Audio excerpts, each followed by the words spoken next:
Dieu notre Père, toi qui es miséricordieux, c'est par le sang précieux du Seigneur que tu nous as sauvés et nous t'en remercions. À cette heure, le Saint-Esprit est avec nous et il réveille notre cœur et il nous permet de connaître ce qu'il nous faut en toi, Seigneur. Seigneur, tu nous as pris pour tes enfants. Dieu, nous t'en remercions. Tu nous as donné l'espérance de ton royaume. Et sur cette terre, tu nous permets de vivre, tu nous donnes l'opportunité de vivre pour ton évangile et pour ta gloire. Merci. Donne-nous la parole dont nous avons besoin à cette heure. Et que cette parole se grave profondément dans notre cœur. Et pour cela, nous te demandons de nous aider et d'œuvrer en nous. Nous te prions d'être avec nous en tout temps et de nous aider pour toutes choses. Nous avons prié au nom du Seigneur Jésus. Amen. Ouvrons au psaume 81. Psaume 81, verset 2.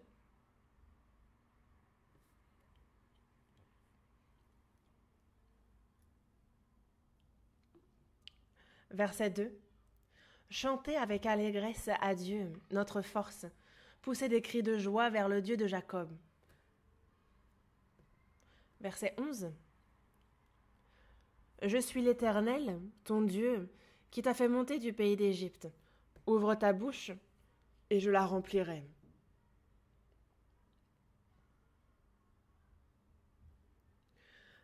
Nous allons réfléchir ensemble maintenant sur la prière. Dans le psaume 81, dans le verset 11,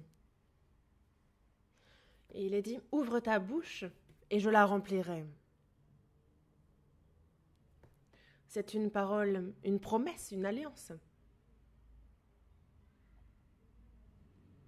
Après notre salut, la prière est forcément un sujet très important. Il ne peut en être autrement. Dans le verset 2, il est dit « Chantez avec allégresse à Dieu, notre force ». À Dieu, notre force, c'est ce qui est écrit. Et comment recevoir cette force de notre Dieu? C'est d'ouvrir notre bouche et il la remplira. Ouvre ta bouche et je la remplirai. Ouvrir la bouche, c'est la part de l'homme. Et la remplir, c'est la part de Dieu. C'est sa promesse. Quand vous allez chez le dentiste, qu'est-ce qu'il vous dit? Faites « Ah » et on ouvre la bouche. Et quand on fait « Ah », dès qu'on ouvre la bouche, en fait, ça, c'est le patient qui ouvre la bouche. Et celui qui soigne, c'est le médecin. Lorsque vous voyez un poussin, il ouvre grand le bec. Et c'est la mère qui va mettre à manger dedans. Et forcément qu'une personne qui ouvre grand la bouche sera bénie. En Perse, il y a un empereur qui, à la guerre,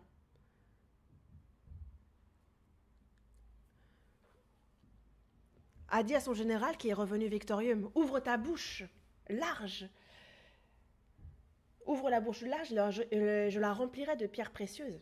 Le général devait être content. Certainement qu'il a dû ouvrir la bouche plus grand que jamais, au point qu'il voulait que toutes les pierres précieuses puissent y entrer.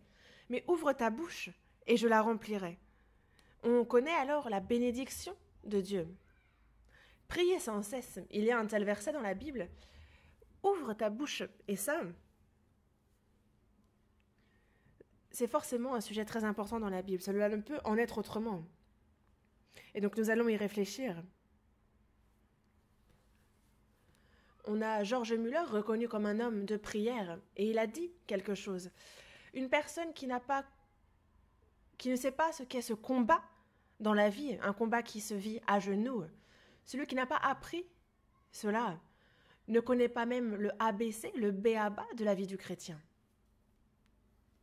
Devant Dieu, une personne qui ne sait pas s'agenouiller est une personne qui n'a pas même commencé sa vie de foi.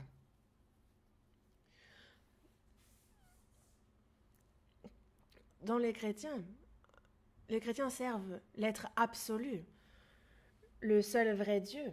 Et parce qu'il est absolu, nous avons besoin de la prière. Le monde vit avec sa propre force. Mais la vie de foi n'est pas une vie qui n'est possible par notre propre force. Nous devons vivre en recevant l'aide de Dieu. Et c'est pour cela que la prière est nécessaire, elle est indispensable. Martin Luther a dit que la prière, c'est un peu comme une sangsue qui ôte les toxines. Dans notre corps, il y a de nombreuses toxines. Et comme la sangsue suce le sang, toutes ces toxines que nous avons dans notre âme, comment les ôter? La prière est la sangsue qui va ôter les toxines, qui va permettre de soigner toutes ces mauvaises choses en nous. Il y a Augustin d'Hippone qui a été évangélisé par quelqu'un qu'on appelle Chrysostome.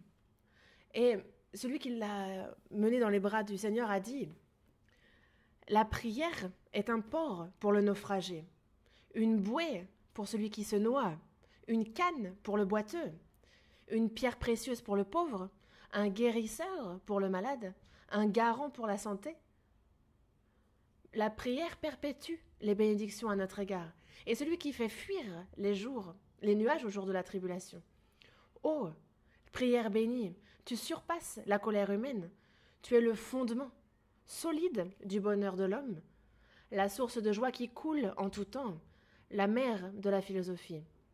Même dans la pauvreté extrême, tu rends plus heureux que n'importe qui l'homme qui soupire après toi. Même assis sur le trône, il n'y a pas plus misérable que celui qui ne sait pas prier. C'est très bien exprimé. Que craint le diable? De quoi a-t-il peur?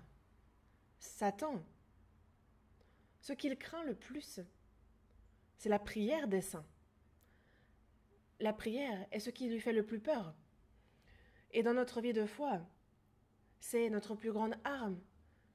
Et la prière et la parole. Il y a un bûcheron qui a eu un incendie chez lui. Et le bûcheron est resté chez lui, il est en train de fouiller partout, il est en train de mettre à sac sa maison. Et d'un coup, il crie « Ah, j'ai trouvé !» Et il sort. Toute sa maison a pris feu, elle est en cendres. Mais il a trouvé sa hache. Parce que pour le bûcheron, s'il a sa hache, même si toute sa maison est en cendres, avec sa hache, il va pouvoir en reconstruire une autre. Et pour le bûcheron, le plus important, pour lui qui est bûcheron, le plus important, c'est sa hache. Et pour le chrétien et la vie de foi, la parole et la prière, ces deux choses sont pour nous ce qu'il y a de plus important. Dans Samuel, nous pouvons lire que les Philistins ont fait qu'on ne trouvait aucun forgeron dans tout le pays d'Israël, parce que les Philistins avaient dit « Empêchons les Hébreux de fabriquer des épées ou des lances ». Et donc, ils ont enlevé tous les forgerons afin que, au jour du combat, il ne se trouvait ni épée ni lance entre les mains de tout le peuple qui était en Israël. Et donc, Satan sait très bien comment faire pour que nous soyons impuissants, sans force.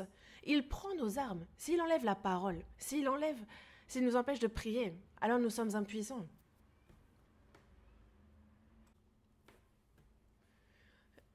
Et nous pouvons voir une personne et sa vie à la prière. Et dans Juge, au début, il était dit que les enfants d'Israël consultèrent l'Éternel. Et à la fin, dans le dernier chapitre, il est dit que chacun faisait ce qui lui semblait bon. Dans Actes, chapitre 9, on voit l'apôtre Paul qui, sur la route pour Damas, croise Jésus. Et il est dit de Pierre qu'il se mit à genoux, qu'il pria. Ceux qui peuvent se mettre à genoux, ceux qui prient le Seigneur, ce sont ces personnes-là qui peuvent recevoir les bénédictions de Dieu. Ouvre ta bouche et je la remplirai. Sans prier, que se passera-t-il? Une personne qui ne prie pas, le temps passe et la personne va forcément devenir têtue, obstinée et orgueilleuse. Ceux qui ne prient pas sont de moins en moins reconnaissants et c'est au contraire les plaintes qui se multiplient. Ceux qui ne prient pas n'ont pas conscience de leurs iniquités. Qui connaît ces égarements? Pardonne-moi ce que j'ignore. Et les personnes aussi qui ne prient pas, évidemment qu'ils vont vivre dans le péché. ils ne vont pas pouvoir marcher dans la vérité. Une personne qui ne prie pas, dès que l'occasion sera favorable, elle n'arrivera pas à pardonner. Et le plus terrifiant, c'est qu'une personne qui ne prie pas va en venir à faire de mauvais choix.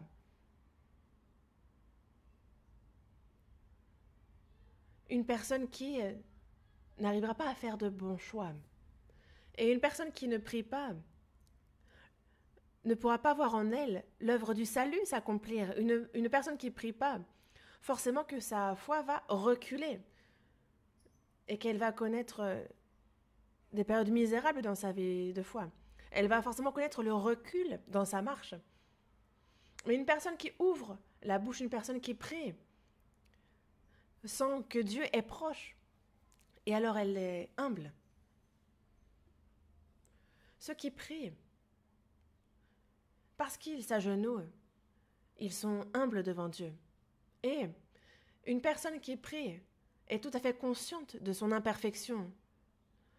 David est un homme de prière, et c'est pour ça qu'il a dit, alors qu'il est roi, il a parlé de lui-même comme une muraille qui penche, comme une clôture qu'on renverse. Abraham a dit de lui-même qu'il n'est qu'une poudre, cendre. Et Agur a dit de lui qu'il était plus stupide qu'une bête, que personne. Et l'apôtre Paul a lui dit qu'il était le moindre de tous les saints. Lorsque l'on prie, on devient humble et on prend conscience facilement de nos imperfections. On peut réaliser nos imperfections et notre cœur devient doux. Parce que lorsqu'on prie, on reçoit la grâce du Seigneur. Cela nous rend humbles, cela éclaircit notre âme. Et ceux qui sont humiliés, ils reçoivent par la prière la consolation du Seigneur. Et c'est ce qui illumine notre âme jusqu'au bout. Et une personne qui prie est proche de Dieu. Dieu est proche de ces personnes et elle peut sentir que Dieu lui vient en aide. Et une personne qui prie a aussi une vue spirituelle aiguisée. On va voir dans Philippiens, chapitre 4.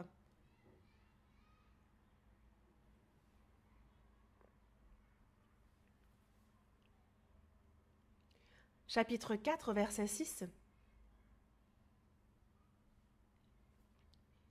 Ne vous inquiétez de rien, mais en toute chose faites connaître vos besoins à Dieu par des prières et des supplications avec des actions de grâce. Et la paix de Dieu, qui surpasse toute intelligence, gardera vos cœurs et vos pensées en Jésus-Christ. Ne vous inquiétez de rien. S'inquiéter aussi est péché. Ne vous inquiétez de rien. Mais en toute chose, faites connaître vos besoins à Dieu par des prières et des supplications avec des actions de grâce.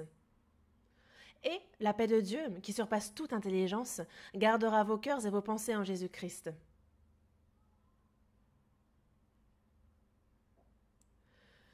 La personne qui prie prend conscience de ses iniquités et elle peut ensuite vivre correctement dans sa marche.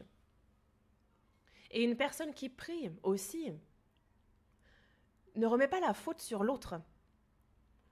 Il y a des personnes qui remettent toujours la responsabilité sur quelqu'un d'autre. Une telle personne ne prie pas. Une personne qui juge, une personne qui critique ne prie pas. Et il y a ceux qui, dans la tribulation, l'adversité, ne prient pas, mais qui se plaignent. Et c'est bien se plaindre. C'est bien une preuve qu'on ne prie pas. Une personne qui, dans la réunion de quartier, va remettre la responsabilité sur quelqu'un d'autre ou quelqu'un qui ne se remet pas en cause. C'est bien une preuve que la personne ne prie pas. Et une personne qui prie devient heureuse. C'est un fait. Et une personne qui prie peut vaincre les tribulations et les adversités. Ouvre ta bouche et je la remplirai. C'est une force qui vient du Seigneur. Dans Ésaïe chapitre 40, il est dit que ceux qui se confient en l'Éternel renouvellent leur force. Ils prennent le vol comme les aigles. Ils courent et ne se lassent point. Ils marchent et ne se fatiguent point. Mais ceux qui se confient en l'Éternel renouvellent leur force. Il y a une nouvelle force qui nous vient de l'Éternel, qui vient du Seigneur, et qui nous permet de vaincre les tribulations, les adversités, les difficultés. Et une personne qui prie a à cœur de pardonner.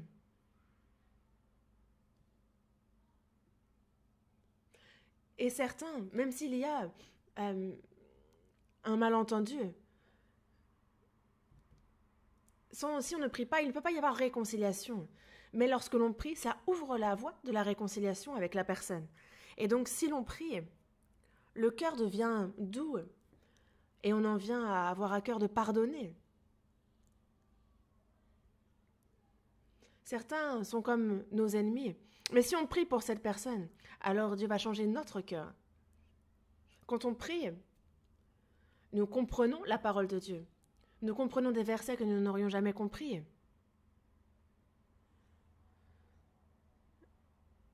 Et donc quelqu'un qui lit la Bible sans prier, et une personne qui prie, qui demande l'aide de Dieu lorsqu'elle lit, cela fait une grande différence. On va voir dans Jérémie chapitre 33. Jérémie chapitre 33.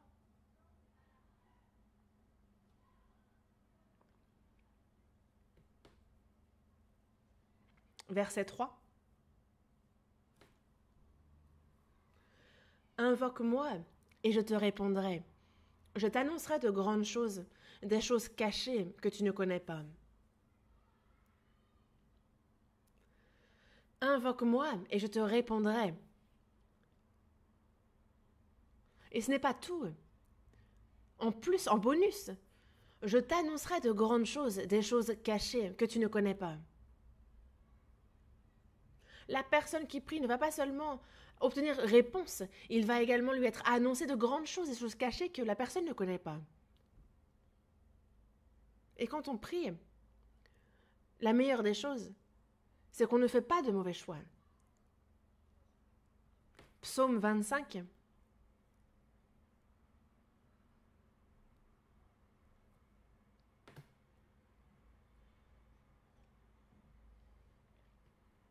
Verset 12. Quel est l'homme qui craint l'Éternel? L'Éternel lui montre la voie qu'il doit choisir. Quel est l'homme qui craint l'Éternel? L'Éternel lui montre la voie qu'il doit choisir. Dans le psaume 32, verset 8, il est dit « Je t'instruirai et te montrerai la voie que tu dois suivre. Je te conseillerai, j'aurai le regard sur toi. » La personne qui prie se voit instruite et on lui montre la voie. Le Seigneur lui montre la voie. Il le conseille et il a le regard sur lui. Il lui montre la voie qu'il doit choisir. Il l'aide à faire le bon choix. Il lui donne la force de vivre droitement. Il lui donne la force, la puissance. Et une personne qui prie, à travers elle, il y a l'œuvre du salut qui s'accomplit. Et même quand on va dans les églises de province, dans certaines de ces églises, on dit « Oh, l'évangélisation ne marche pas ». Non.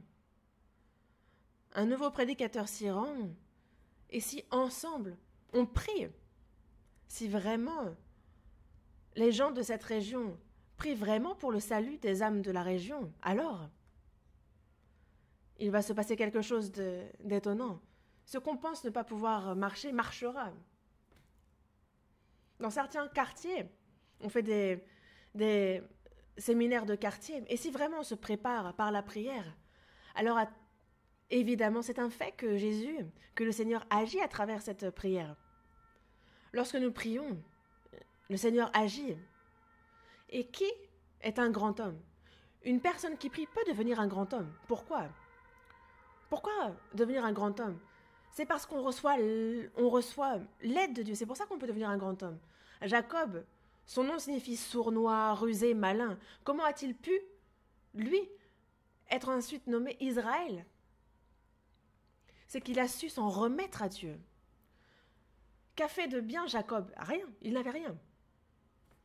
Ce que Jacob a fait de bien, c'est qu'il s'est accroché fermement à Dieu. Dans 1 Chronique chapitre 4, on a Jébetz qui avait un malheur dans sa famille. Jébetz, cela veut dire chagrin, souci. Jébet était plus considéré que ses frères. Et sa mère lui donna le nom de Jébetz, en disant « C'est parce que je l'ai enfanté avec douleur, raison de son nom. » En général, c'est le père qui donne le nom. Mais on dirait bien que le père devait être décédé déjà. Et la mère l'a enfanté et l'a appelé avec douleur, elle l'a ainsi appelé Jébetz. Mais qu'a fait Jébetz? Il s'est accroché au Dieu vivant. Jébetz invoqua le Dieu d'Israël. C'est la seule chose qu'il ait faite de bien. Il a ouvert grand la bouche à Dieu. Il a invoqué le Dieu d'Israël. Et il lui dit, si tu me bénis et que tu étendes mes limites, si ta main est avec moi, et si tu me préserves du malheur, en sorte que je ne sois pas dans la souffrance,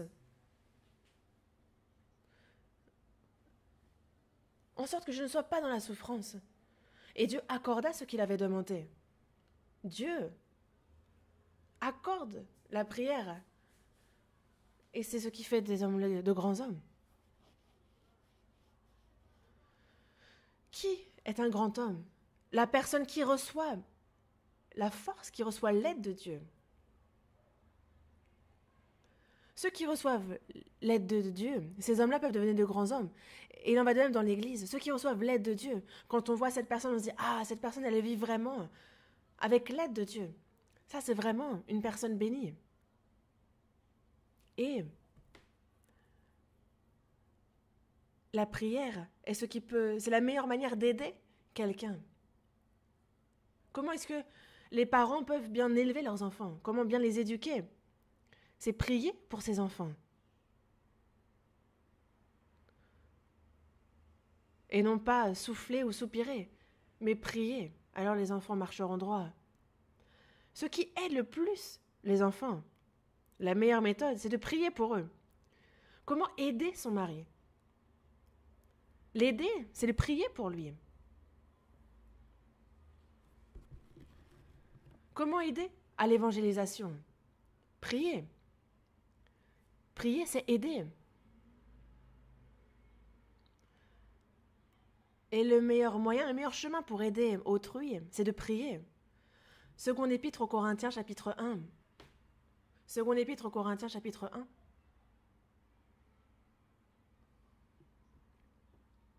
Verset 11.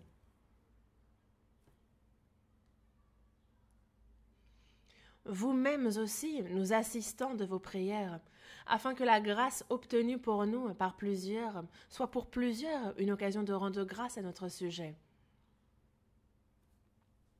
Vous-mêmes aussi, nous assistons de vos prières. Prier, c'est assister, c'est aider. Et lorsque l'évangélisation fonctionne, lorsque cela marche bien, c'est qu'il y a forcément quelqu'un derrière qui prie. Vous-mêmes aussi, nous assistons de vos prières afin que la grâce obtenue pour nous par plusieurs soit pour plusieurs une occasion de rendre grâce à notre sujet. C'est comme le prédicateur. Comment pensez-vous qu'il comprenne cette Bible? C'est parce que des personnes prient pour lui qu'il peut comprendre cette Bible. Selon vous, les prédicateurs, comment comprennent-ils la Bible? C'est qu'il y a la prière d'un grand nombre de personnes derrière. Et ce qui est drôle, c'est que lorsqu'on appelle donc un prédicateur, plus le temps passe et mieux il prêche. Et vous savez pourquoi? Ce n'est pas la force ou la puissance de cette personne. C'est que après les gens le savent et prient pour lui. Et donc on a de plus en plus de personnes qui prient pour lui. Et c'est pour ça. Parce que c'est la prière qui s'élève et qui revient à cette personne. Vous-mêmes aussi, nous assistons de vos prières. Et c'est par plusieurs qu'il en a été ainsi. C'est un fait, c'est comme ça. Et quand on va dans les séminaires en province, on voit très bien la différence entre une prière une église qui a beaucoup prié pour ce séminaire ou non. Dès qu'on commence le séminaire, on commence par la prière et on le voit tout de suite. On se rend compte que cette église est beaucoup préparée, cette église a beaucoup prié pour ce séminaire. Parce que le Seigneur rassemble, en fait. Il rassemble ses prières et il agit en fonction. Et lorsque une église a beaucoup prié pour un tel ou tel séminaire, alors vraiment, à travers le prédicateur, c'est la parole dont un tel aura besoin qu'il va transmettre. Et ça, c'est vraiment surprenant. Et c'est vraiment à travers la prière que le Seigneur agit. Et que c'est comme ça que l'on peut aider. Et que l'on reçoit vraiment les réponses à nos prières. Mais on va voir plus en détail, concrètement. Dans la Bible, il est dit « prier sans cesse ». Comment peut-on prier sans cesse? Comme il nous l'a dit. Pourquoi nous avoir dit « prier sans cesse » Comment pouvons-nous faire pour prier sans cesse? Comment on peut prier sans cesse? Mais il y a une chose que l'on peut savoir. Quand on nous dit « prier sans cesse », cela s'appuie sur le fait que cela se base sur une signification très importante de ce verset. Pourquoi, en fait, au cœur de la chrétienté, il y a la prière? Pourquoi prier sans cesse? C'est qu'il y a quelque chose de basique. C'est qu'il faut se confier en Dieu. Quand on prie sans cesse, lorsque l'on nous dit cela, si on devait simplifier, c'est qu'on nous dit de vivre en nous appuyant sur Dieu. Prier sans cesse. Cela veut dire, en toute chose, de se confier en Dieu. Quand on prie Dieu, c'est que on a besoin de l'aide de Dieu. Et on doit vivre en recevant son aide. Et donc, il nous faut vivre en nous confiant en lui. C'est en lui que nous devons nous appuyer. Et ce qui nous séparait de Dieu, c'est le péché. Pourquoi le diable est arrivé? C'est qu'il a souhaité prendre son indépendance vis-à-vis de Dieu. Il a été chassé des cieux. La voie du diable est très simple. C'est vivre sans Dieu. C'est cela, le chemin, la voie du diable. Et quand vous regardez en anglais le mot péché, c'est sin, S-I-N. Il y a I-N, n'est-ce pas? Il y a le I au milieu. Il y a le I, le je. Et vivre en l'étant focalisé sur soi, c'est ça, le péché. Le diable est focalisé sur lui-même. La voie du diable, son chemin, c'est vivre en étant égocentrique et en vivant sans Dieu. Prier sans cesse. Prier sans cesse. Qu'est-ce que cela signifie? Le contraire de ce verset, c'est de vivre sans Dieu. C'est de vivre de sa propre manière de vivre. Ainsi, c'est le contraire même de prier sans cesse. Quand on dit prier sans cesse, il y a une raison pour laquelle ce verset nous est donné. Quelle est la caractéristique de l'incrédule? C'est qu'il ne prie pas. Et lorsqu'il ne prie pas, cela signifie qu'il vit sans Dieu. Qu'il vit sans s'appuyer sur Dieu. Alors sur quoi s'appuie-t-il? Il fait confiance à ses propres moyens, aux idoles qui sont sous ses yeux, aux méthodes des humains, à tout ce qu'il voit. Il s'appuie sur autre chose. Prier sans cesse. Ce verset signifie qu'il faut reconnaître Dieu dans toutes nos voies. Prier sans cesse. Quand on dit cela, le cœur même de ce verset se base sur quoi? C'est que si tu es vraiment sauvé, alors il te faut vraiment t'appuyer sur le Seigneur dans ta vie. Il te faut vraiment vivre en demandant son aide. C'est ce quoi sur base ce verset, prier sans cesse. On va voir dans Proverbes chapitre 3.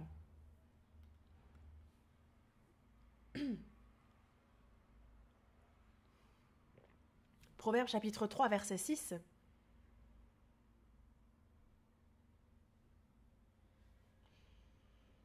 Reconnais-le dans toutes tes voies, et il aplanira tes sentiers. Reconnais-le dans toutes tes voies, qu'il te devance dans toutes tes voies, et il aplanira tes sentiers. Si on le reconnaît dans toutes nos voies, à tout instant, si on le fait intervenir dans chaque instant de notre vie, alors nous pouvons prier sans cesse et il aplanira nos sentiers. C'est par la bouche que nous prions. Mais si nous vivons sans nous appuyer sur Dieu, alors nous ne pouvons pas prier sans cesse. Nous ne pouvons pas dire prier si nous ne reconnaissons pas dans toutes nos voies. Les personnes qui s'appuient véritablement sur le Seigneur sont ceux qui prient réellement. Réellement. Lorsqu'on confie notre vie au Seigneur, lorsque l'on fait ce qu'on a à faire régulièrement et que l'on vit ainsi, c'est en cela que consiste de prier sans cesse. C'est sur cela que cela se base.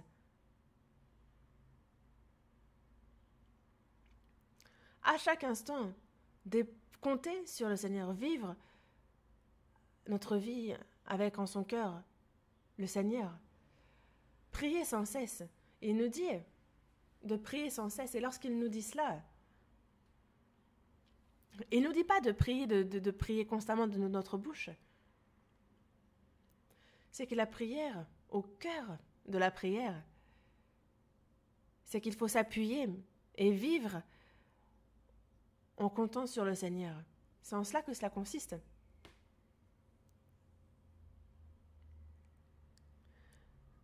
Et le contraire même, ce serait une personne qui vit comme bon lui semble, qui vit à sa manière et qui ne s'appuie pas sur Dieu mais sur elle-même.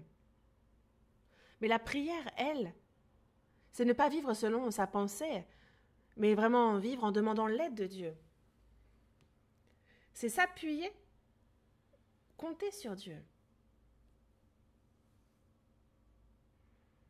La terre d'Égypte est différente de la terre de Canaan. La terre d'Égypte se confie dans le Nil, le fleuve. En Égypte, il ne pleut pas. Et c'est d'ailleurs surprenant de ne pas voir le Nil s'assécher. Mais la terre de Canaan est très difficile. Parce qu'en Égypte, si on veut cultiver quelque chose, il suffit d'irriguer à partir du Nil. Mais la terre de Canaan est différente. S'il ne pleut pas, alors on ne peut pas cultiver. Et c'est pour ça qu'il faut toujours avoir les regards tournés vers le ciel. Pourquoi est-ce que Dieu a placé son peuple en terre de Canaan ? La raison pour laquelle il les a fait vivre en Canaan, sur cette terre, c'est qu'il leur demande, mais vis en t'appuyant sur moi, en te tournant tes regards vers moi. Ne vis pas à ta manière, selon tes propres méthodes, mais demande mon aide au cours de ta vie. Et donc ceux qui s'appuient sur leur propre pensée, sur leur intelligence, ne vont pas prier. Mais ce n'est pas ce que Dieu veut. Il veut absolument que l'on s'appuie sur lui. Car si l'on vit en s'appuyant sur lui, si on lui demande son aide et vivre ainsi, c'est vraiment cela, prier. Et c'est une personne alors qui peut vivre avec force. Lorsqu'il nous dit de prier, ce n'est pas de prononcer une prière, de s'arrêter. Lorsqu'il nous dit prier sans cesse, c'est qu'il nous faut constamment, à chaque instant, nous appuyer sur le Seigneur, nous lui demander son aide et vivre dans son soutien. Et non pas prier un instant par notre bouche, ce n'est pas de ce dont il parle. Et ceux qui vivent véritablement en s'appuyant sur le Seigneur et en priant sont ceux qui s'appuient sur lui, toujours davantage.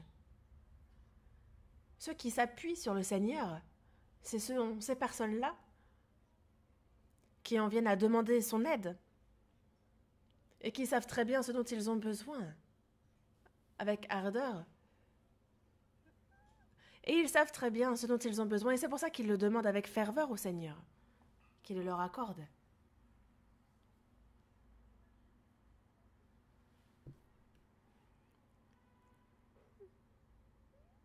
Et la prière doit arriver jusqu'à Dieu. Et c'est pour ça qu'une personne qui est indépendante de Dieu, qui vit à sa manière, et qui prie Dieu comme si elle passait commande, ces prières-là n'arrivent pas à Dieu. Une personne qui veut vraiment recevoir l'aide de Dieu et vivre en s'appuyant sur Dieu va prier sans cesse. Qu'est-ce que cela signifie ? C'est une personne qui véritablement vit en s'appuyant sur Dieu. Et c'est de telles prières, c'est la prière de telle personne que Dieu écoute. Mais celui qui vit à sa guise, qui vit comme bon lui semble et qui prie, c'est une contradiction. Vivre dans le péché et prier, ça aussi, ça tient pas la route. Suivre sa convoitise, les désirs de sa chair et prier, ça aussi, ce n'est pas une prière droite aux yeux de Dieu.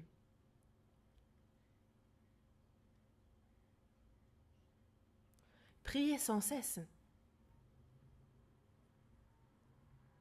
Vivre dans la désobéissance et prier, cela ne peut pas donner une prière acceptable.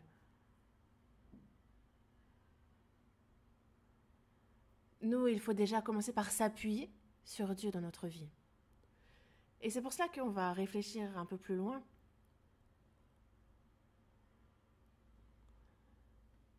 Qui ouvre grand la bouche devant le Seigneur? Celui qui connaît Dieu.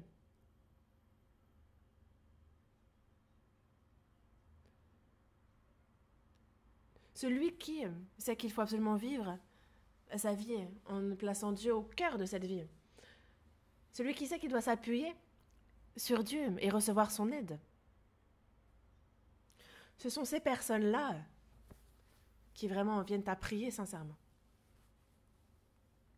Ceux qui vivent en demandant l'aide de Dieu.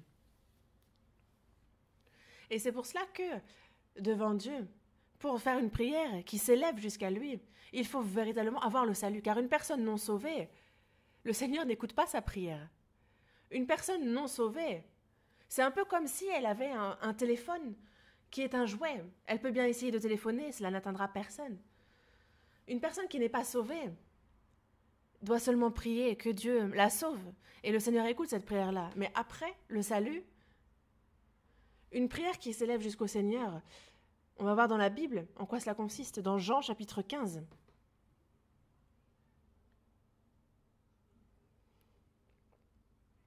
Verset 7.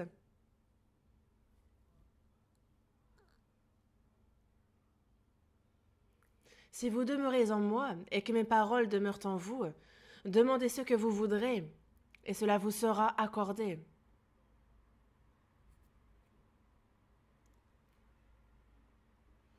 Lorsque l'on prie, le Seigneur dit « Si vous demeurez en moi », c'est ce qu'il commence par dire. Et donc quand on est dans le troupeau des sauvés, comme il est beau pour des frères de demeurer ensemble, de partager le meilleur et le pire, de suivre le même destin, nous sommes unis, nous sommes dans le troupeau dont Jésus est le chef. Nous sommes alimentés, nourris par le Seigneur. Et il nous dit, si vous demeurez en moi et que mes paroles demeurent en vous. Quand on demeure dans le Seigneur, lorsque nous apprenons sa parole de manière studieuse, alors sa parole demeure en nous.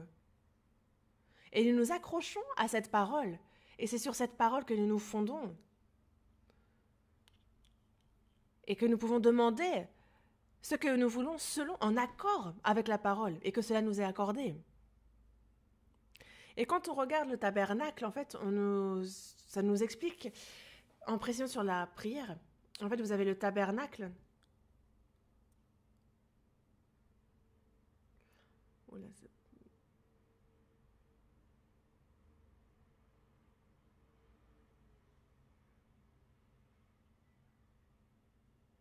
en fait, la prière rentre à quel moment? Regardez un peu. Vous avez la porte du tabernacle, ensuite vous avez l'autel des holocaustes, c'est la cuve de purification. Il y a ensuite le lieu saint et le lieu très saint. Vous avez ici la table des pains de proposition, le chandelier. Et après vous avez l'autel des parfums. Et elle se trouve dans le lieu saint. Et vous avez à côté le lieu très saint.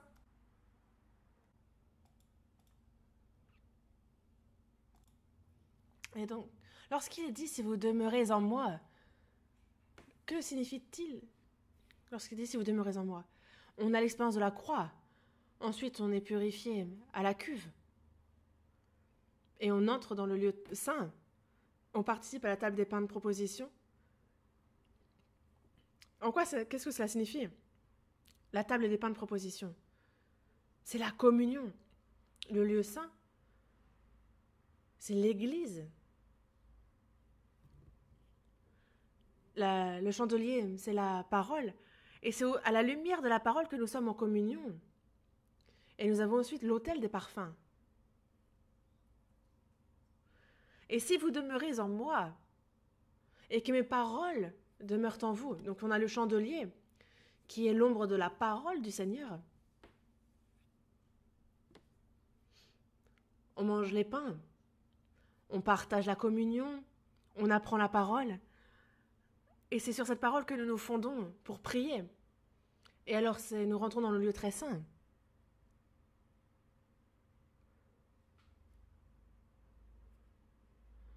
Si vous demeurez en moi, et que mes paroles demeurent en vous, demandez ce que vous voudrez, et cela vous sera accordé. On s'appuie sur la parole pour demander ce que l'on veut. Et alors, cela nous est accordé lorsque c'est en accord avec la parole.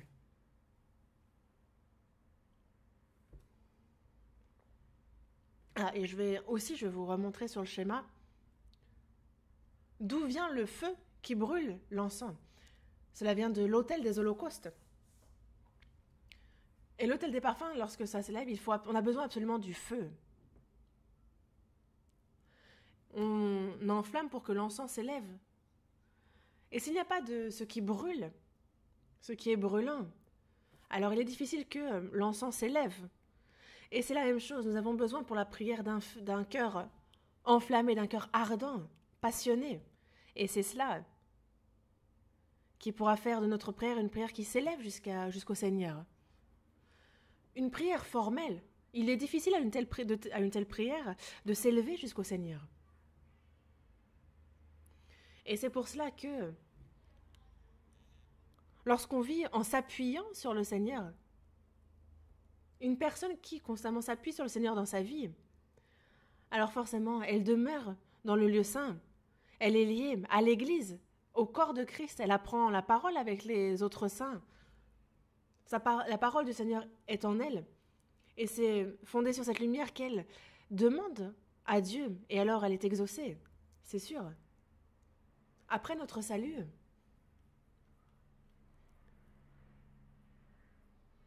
Dieu veut accorder nos prières, mais le souci est que lorsque nous prions, il y a ceux qui prient sans faire leur part, qui confient les choses en Dieu, certes, qui s'en remettent à Dieu et lui demandent beaucoup de choses, mais qui, eux, ne font pas leur part et qui ne font que demander à Dieu. Et ça, c'est une erreur, ce n'est pas une prière correcte. Il faut faire notre part et prier. Quelqu'un qui voudrait rentrer à l'Université nationale de Séoul et qui n'étudie pas, ça n'a pas de sens. Il faut qu'elle étudie en proportion du concours d'entrée. Il faut qu'elle soit diligente dans ses études pour pouvoir espérer y entrer. Il ne faut pas voir la prière comme une baguette magique en se disant « Ah, moi je vais intégrer cette université » et elle fait le service avec zèle dans l'église. Et c'est la seule chose qu'elle fait. Mais elle est convaincue qu'elle va intégrer l'université. Et la veille de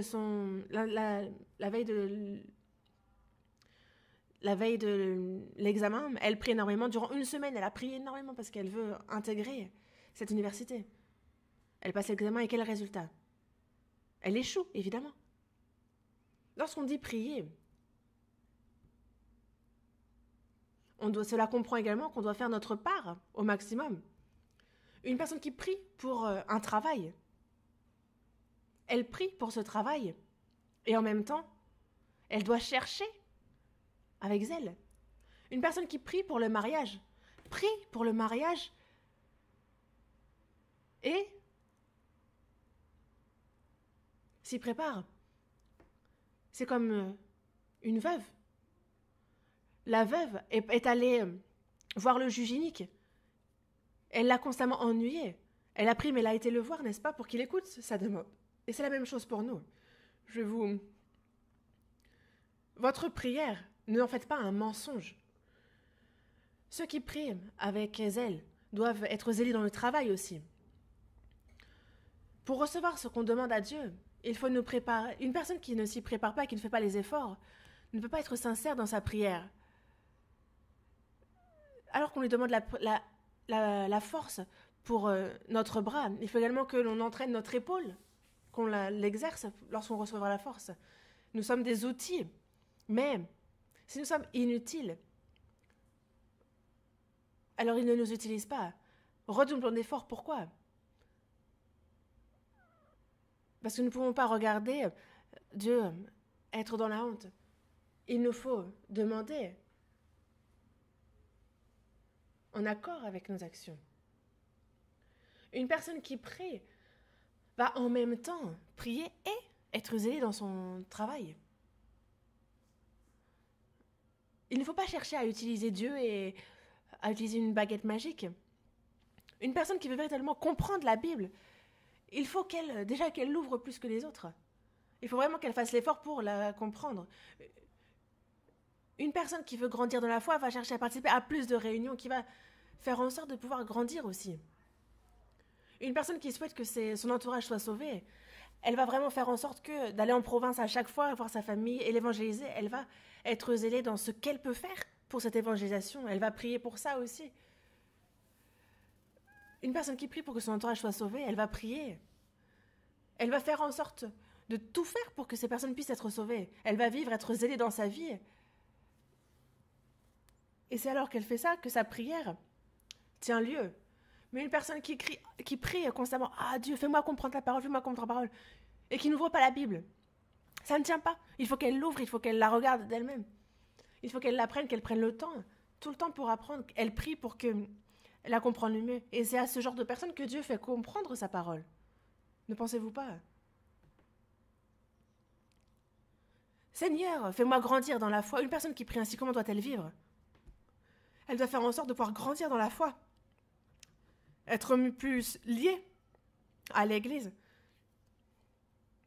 Une personne qui assiste à toutes les réunions ne peut que grandir dans la foi.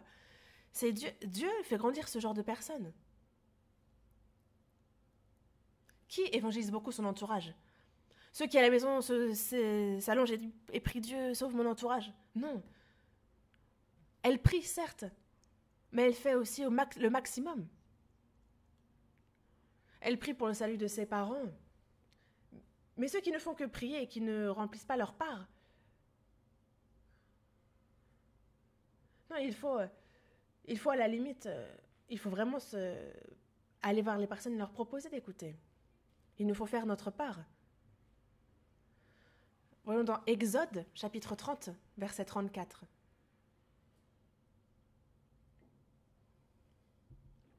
Exode, chapitre 30, verset 34.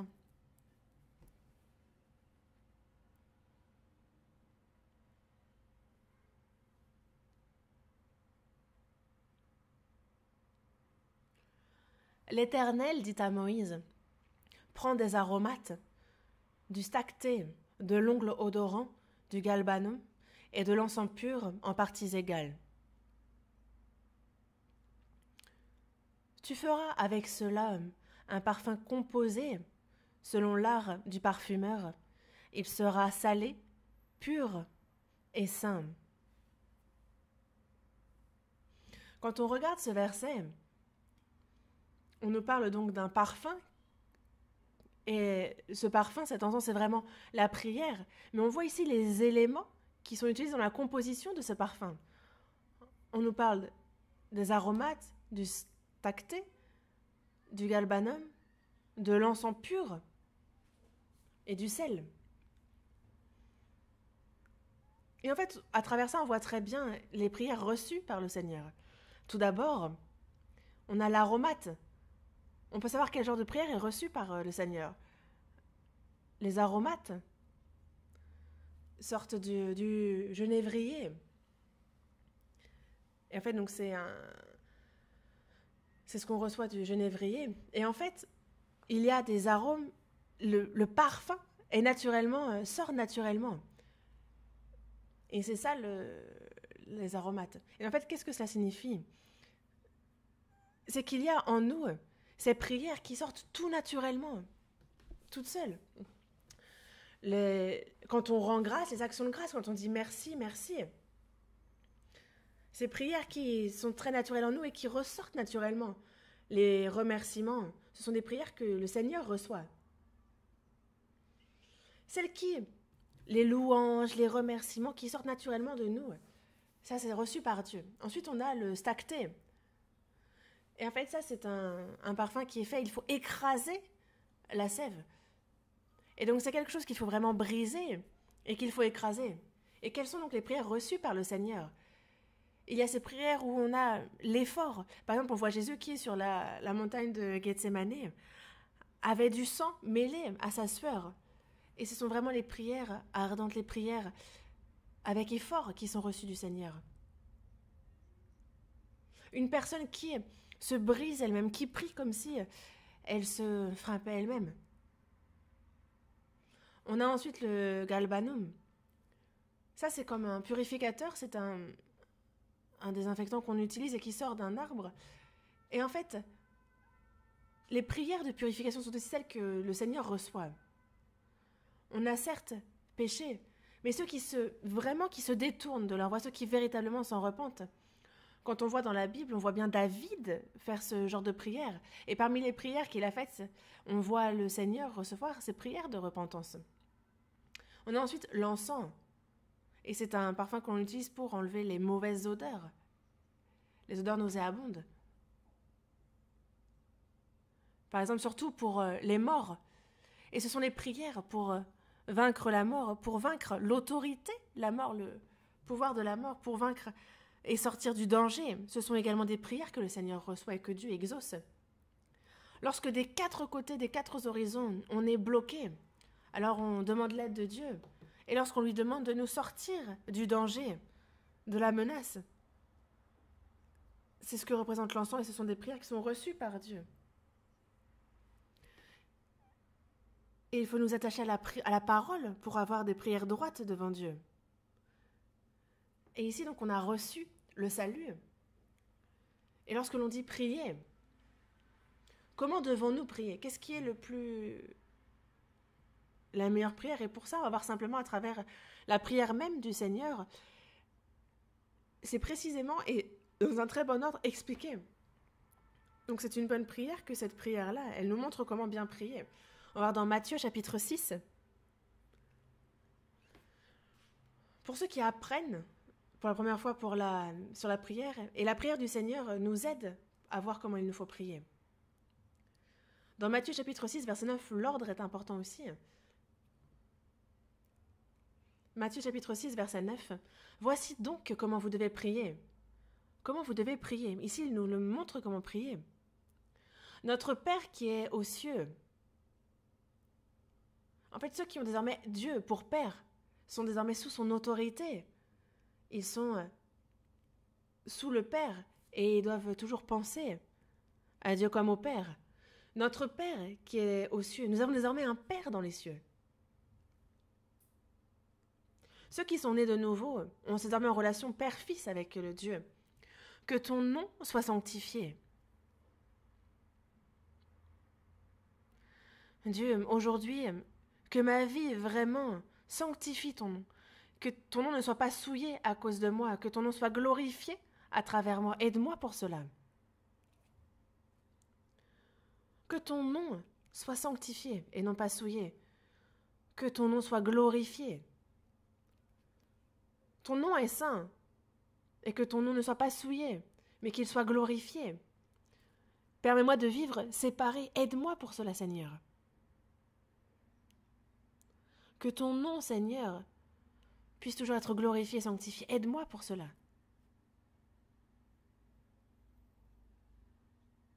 Il faut pour cela assouvir la chair.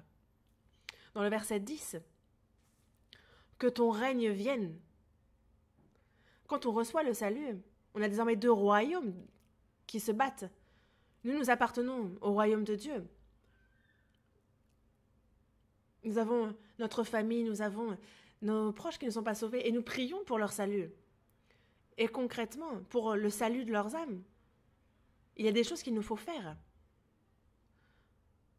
Et il ne faut pas seulement prier, nous prions et en même temps, véritablement, si nous voulons que quelqu'un se reçoive le salut, on va tout faire pour que cette personne puisse recevoir le salut. Et on doit faire tout ce que l'on peut pour ça. Et il nous faut donc prier, mais aussi vivre en accord avec nos prières. Une personne qui souhaite que 30 âmes soient sauvées, alors elle ne va pas seulement prier pour le salut de ces 30 personnes. Elle va aussi faire tout ce qu'elle peut pour déjà rencontrer ces 30 personnes, pour pouvoir aussi faire en sorte qu'elles puissent être sauvées. Elle va réfléchir à comment faire. Elle va planifier ça, elle va donner ses biens, son temps, pour le salut de ces 30 personnes. Et on va voir le Seigneur agir à travers elles. Que ton règne vienne. Que ta volonté soit faite sur la terre comme au ciel. La volonté de Dieu s'accomplit à travers l'Église depuis l'Ancien Testament. Il en a parlé, c'est à travers l'Église qu'il l'accomplit. Et on ne doit pas seulement prier pour que ce soit à travers l'Église qu'il le fasse, mais il nous faut participer dans les affaires de l'Église. Et il nous faut toujours venir le dimanche. Et non pas seulement le dimanche, mais dès qu'il y a une réunion, forcément participer, mais aussi chercher et s'efforcer de participer à tout ce qui se passe. S'il y a la mission à l'étranger, s'y intéresser, prier pour cela. Et faire ainsi, c'est prier pour que la volonté soit faite sur la terre comme au ciel. Donne-nous aujourd'hui notre pain quotidien.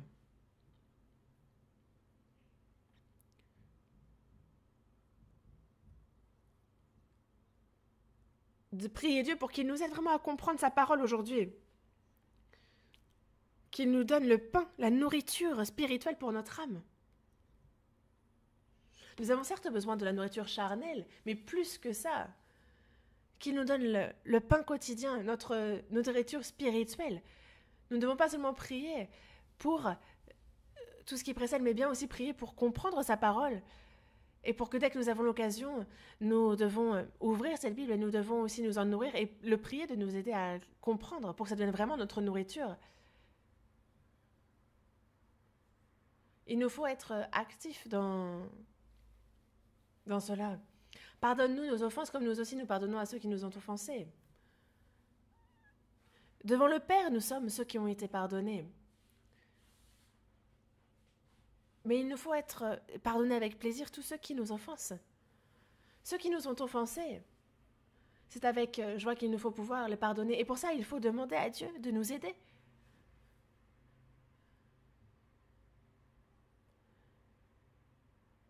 Parce que si nous avons un cœur qui ne pardonne pas, alors le lien est coupé avec Dieu. La communication ne se fait plus. Ne nous induis pas en tentation, mais délivre-nous du mal. Et donc tous les jours, nous pouvons être induits en tentation. Ne nous induis pas en tentation, car nous n'avons que la prière pour nous vaincre nous-mêmes. Seigneur, aide-nous, parce que nous ne pouvons pas, par nous-mêmes, le faire. Et donc on demande au Seigneur de l'aide. Seigneur Dieu, aide-moi. Ne nous induis pas en tentation, mais délivre-nous du malin.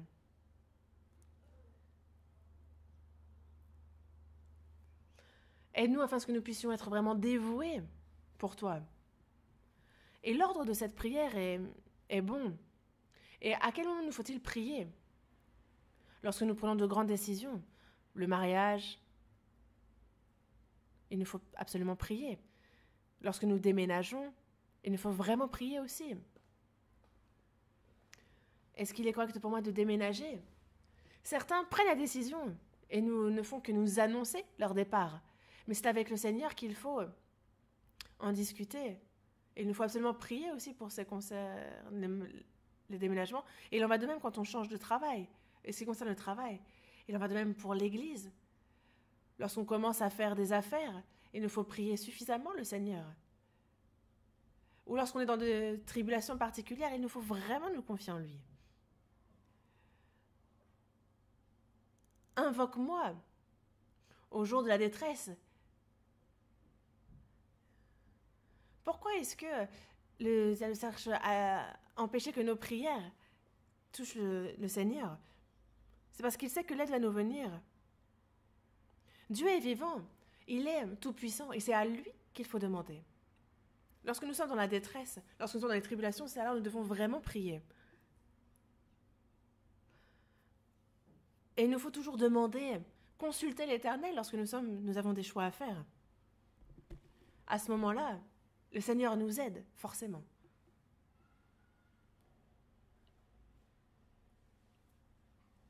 Ouvre ta bouche et je la remplirai. Notre vie de foi se base sur la parole, sur la prière. Et qu'est-ce que la véritable prière? C'est vivre notre vie en nous confiant dans le Seigneur. Et une telle personne en vient à demander l'aide du Seigneur. Permets-moi de comprendre ta parole, Seigneur. Aide-moi à pouvoir vivre correctement ma vie de foi. Permets-moi de vivre une vie qui porte du fruit. Que je puisse vivre en suivant ton Saint-Esprit. Et lorsqu'on a des sujets de prière importants, on les note et on lui demande, mais aide-moi, Seigneur. Aide-moi à pouvoir porter du fruit cette année.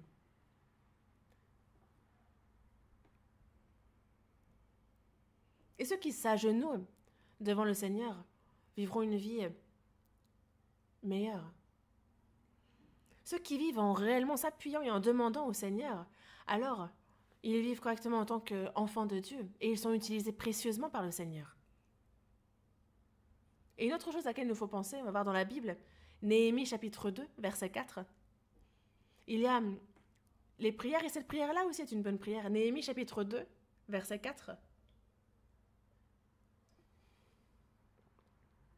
Chapitre 2, verset 4.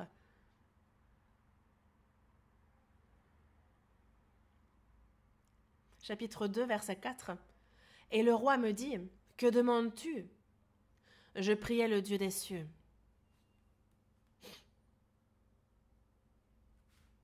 C'est ce qu'on appelle une prière éclair. Néhémie est à Jérusalem et il souhaitait vraiment s'y rendre et pouvoir reconstruire la muraille. Mais le roi lui demande, que me demandes-tu? Et il a bien dit, je priais le Dieu des cieux. Il l'a remercié, il a prié de manière éclair. Et c'est très important aussi ces prières courtes que l'on peut faire à chaque instant. En toute chose, lui demander au Seigneur de nous aimer en toute chose, de nous aider en toute chose. Aide-moi, aide-moi. Aide-moi en ça, aide-moi en ci. Aide-moi à ne pas me mettre en colère. À chaque instant, il y a ces prières éclairs que nous pouvons faire. Je priais le Dieu des cieux et il a exaucé. Et ceux qui n'ont pas le temps, même en travaillant, on peut faire ces prières éclairs en demandant l'aide du Seigneur. Aide-moi Dieu, aide-moi Seigneur. Priez aussi, petit à petit, aussi ça, quand on rassemble tout, ça fait de longues prières.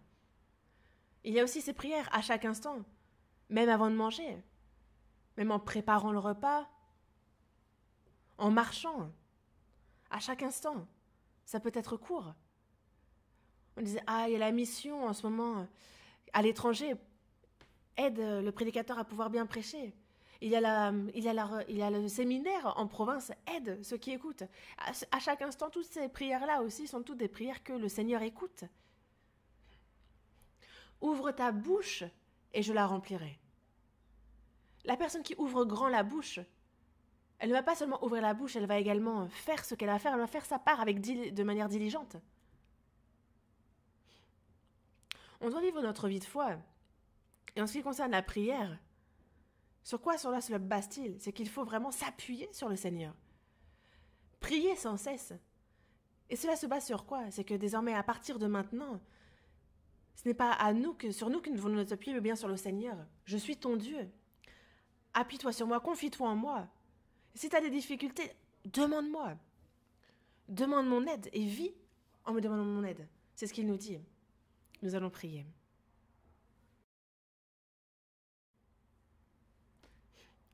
De notre Père qui est miséricordieux, merci. Tu nous as sauvés par ton sang précieux, Seigneur, merci. Jusqu'au jour de ton retour, que nous puissions nous charger de cette œuvre que tu nous as confiée. Nous avons besoin de ton aide, que nous puissions à 30, à 60, à 100 fois porter du fruit, que notre vie te soit précieuse. Nous avons besoin de ton aide, que le reste de notre vie puisse être guidé par ta parole sainte. Nous avons prié en le Seigneur Jésus. Amen.